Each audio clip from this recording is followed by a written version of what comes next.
Hi there, and thank you so much for choosing to log on and watch this.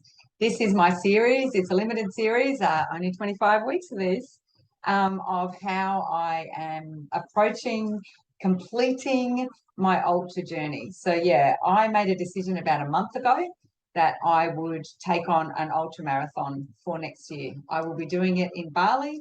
It's a pretty unique event, and I am so excited. There are only 26 runners in it, and we have a whole week together.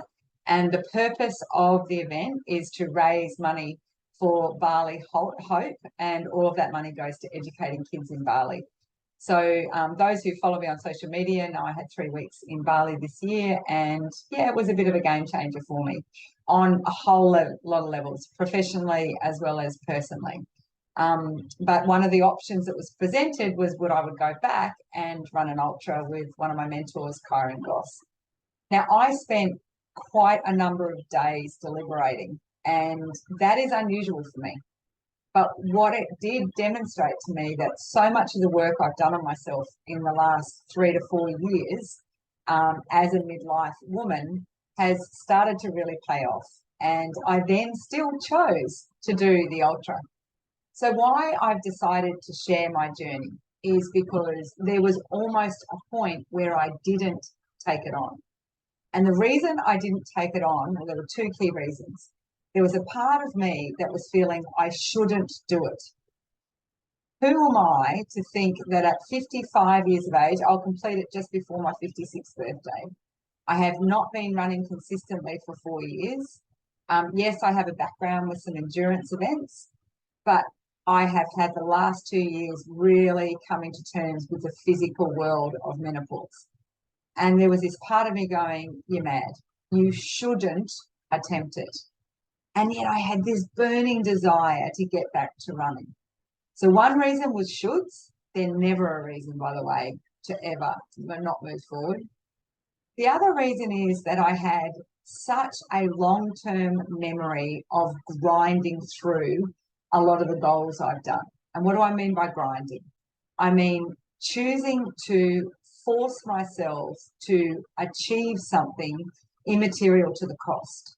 So in a physical goal, the old me would have just done the training, whatever pain presented, I would have ground through it, pushed myself through it a bit David Goggins-ish, and I would have just been more focused on the actual completing the goal than the journey, let alone where I was going to be after the goal. So those two reasons were two reasons I almost chose not to do this.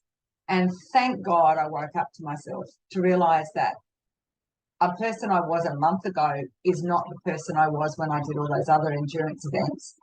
And also, how can I be coaching my beautiful clients in the process of leveling up, 4 laws that are behind me? How can I be coaching them through that and not be willing to take myself through those 4 laws very, very consciously? So I ignored them, and I chose to ignore the shoulds and the grinding, and I have chosen to take it on this ultra event with a whole different mindset, and also using my 4 laws to leveling up. And those 4 laws are the framework for any work I do moving forward. And the reason I want to share these with you is that I don't believe there's a lot of people talking about this for midlife women, let alone midlife men. And the irony is all of us are living longer. And so the opportunity for us in our midlife to do a hell of a lot more than what we're currently thinking we're capable of is not being discussed and opened up for us. So I want you to see this in this context. I do not want you to see me doing my ultra as something amazing. Oh, Bella, you can do an ultra, and I feel potentially a little bit intimidated. You will have your ultra. There will be something that you are so excited about the potential of doing, being, or experiencing.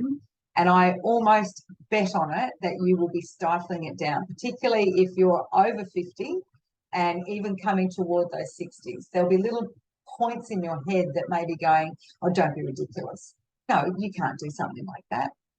And I want you, if that is the case, to own it at least to yourself what that is and go and jot it down somewhere. What is that incredible little it's an urge, it's a little person in the back of your mind going, it's really, really good to, for me, I have dreamt since I started to go through my physical menopausal journey, I have dreamt of getting back to running. But I had injury, I had lack of sleep, I had the whole estrogen decline, I had a whole raft of other things that took away my confidence that this body would ever be able to have a crack at something like this again. So this journey is for you. I'm sharing it because I want you to see some potentiality that you may not already see about yourself. What are my 4 laws to leveling up? It's making sure you check in about real goals, REAL goals. What are REAL goals? Goals that are relevant, like truly relevant, not should goals. We don't do the should, and we also do the shouldn't goals or move away from them. They've got to be, it's got to be enriching. Like, is this goal that you're thinking of having a crack at, will it enrich your life? A, is it aligned? Is it aligned with the real you, not the masked you? And L, does it light you up? And so me completing this ultra absolutely ticks all those boxes. The second law is mastering your biology. I've been learning how to master my biology absolutely, totally consciously for the last 4 years and subconsciously for most of my life. The reason it's been so vital in your life is because we have some interesting biology that comes on, but it's, while it could be chosen to be life-changing, I think it can be life-changing in the right way. You'll hear a lot more about that. Also, the third law that I have to work through with clients as well as myself is cleaning up my crap. And one of the pieces of crap was the mindset that because I'm 55 and I have had that old history with injury, particularly lower back, sacroiliac joint instability, that mindset was holding me back. It was like, no, you really should start to nurse your body and look after your body, instead of actually the mindset of, okay, I've had that history. How can I do it differently? What would I need to do differently in order to get a different result? And the fourth law is building your own custom toolkit. And this is fundamental. It's been fundamental to my success personally, but also it's fundamental to all my clients' success that I work with. And you're going to see this week, every week, I'm just going to share one takeaway that's been it's like an aha for the week in my journey. And this week it's actually a tool that I will take with me for the rest of my life. So the reason I call it leveling up is leveling up to me is this process where we identify a goal that we want to have, be, or do. And if we're really, really honest, the secret to achieving it is the very fact that we recognize we need to become someone different. It's not that we will be someone different at the end.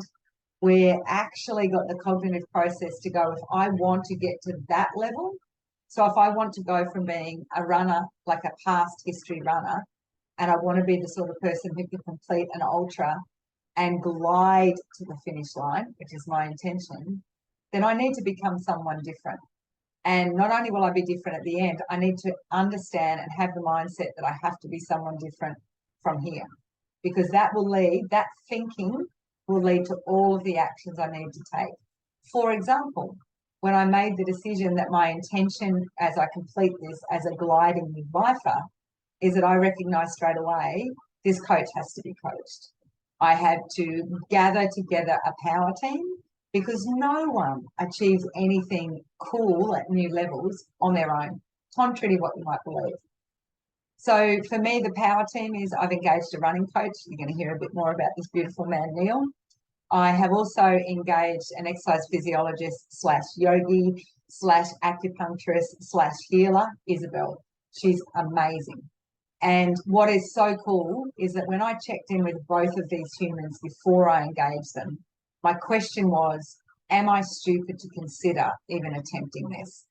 And both of them said, no, you're not stupid, but how are we going to get you to the finish line the way you want? So that's what this whole journey is about. As I said, this is my ultra is an ultra. But what is your ultra? Put it in the comments or the just on the YouTube comments if you want. And hopefully you'll have some mates in your world that have got these pretty cool little ideas or thoughts or dreams that you know are unrealized and they're holding themselves back.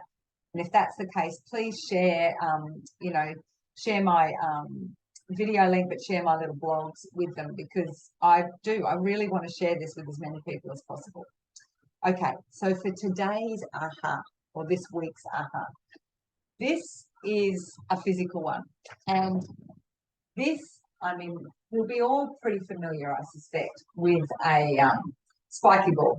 And I've used them on the floor a lot. But Neil, my running trainer, when I was talking to him about my issues with sacroiliac instability, very common with midlife women, he said, we've got to be very careful that you don't start to do your training and try to protect your back over cautiously, because then I'll be really stiff when I'm running. So he has shown me, and myself, I do this now twice a day, and I do it before I do any movement as well. And my husband has taken to it too. Is this spiky ball, I'm going to show you how I activate my back stabilizers using it. So it's the muscles around this part of my back, as well as the muscles that run up 1 centimetre on either side of the spine here, and then roughly 2 centimetres on either side there. I'm being quite rough about this. If you want any more information, email me back, put a note on this, and I will address it and send you some links.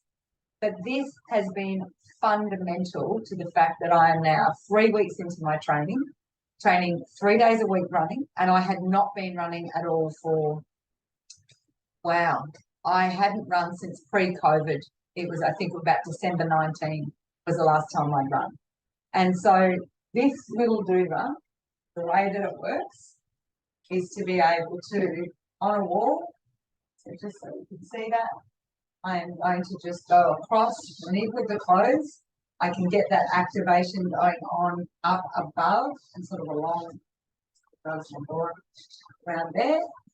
And then I can run it up my spine. So on the bottom bit, it's 1 centimetre either side. Down, it's quite good to get squats going. It's warming you up. It feels really good too, by the way. And then getting up higher, I'm actually lowering it roughly 2 centimetres on the other side of my spine here, and getting up and around, and it's getting in around the rhomboids and up around the neck. These laptops like I do. And then doing it on the other. So what that is doing, so just so you saw how simple that was. That has activated my back stabilizers. Now, by activating those back stabilizers, I have literally switched them on. And Neil was able to show me when I got down on the floor how I had more movement around my spine.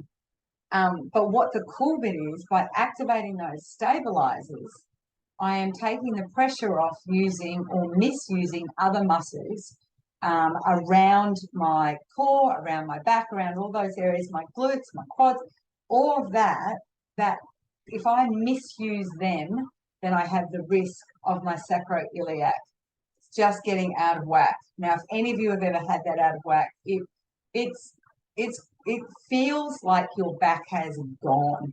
And if your back has gone in midlife, I can tell you there's a moment where you think, I will never be able to walk properly again, at least a ball run. So the really big aha with this for me is this custom toolkit. That tool is a tool that I have brought into my life to help me to create or actually achieve a goal that is super important to me and become this new person. But as a gliding midlifer, I'm going to use this for the rest of my life. And that's the thing that I want you to take away is at any stage of your life, when you make a choice to go to achieve something more than you've ever done before, yes, you become a different person. But when you do it with such consciousness, you are able to accumulate a whole raft of other tools so that when you're at that level, that's your new normal. you will use those tools consciously and unconsciously for the rest of your life. And then the next goal you go for, that's your base level, and you can go up here. But I have found with people who are used to achieving a lot but not achieving consciously, that they miss the point of some of these journeys. I probably was one of them too. I used to be more focused on saying I would do something that seemed ridiculous to me at the time, and then focusing on achieving it, but not actually really enjoying the process in the middle and all that richness of what it created. Because this is what this is about, is this gliding mentality that I am on a mission to help midlife women attain. Because you imagine what it's like if you can learn to glide in midlife, and then you can glide for the remaining chapters of your life, then think what an inspiration you are to the rest of your family. It doesn't matter if you had children or haven't had children, you have family and you have other people that love you in your life. Don't ever underestimate when you make the choice to go and do something super cool for you, you take others along with your journey. Anyway, I'm really looking forward to hearing what use this is to you. And if there's any questions you've got or any topics you want to hear about, let me know. Okay, look forward to next week. Lots of love. Bye.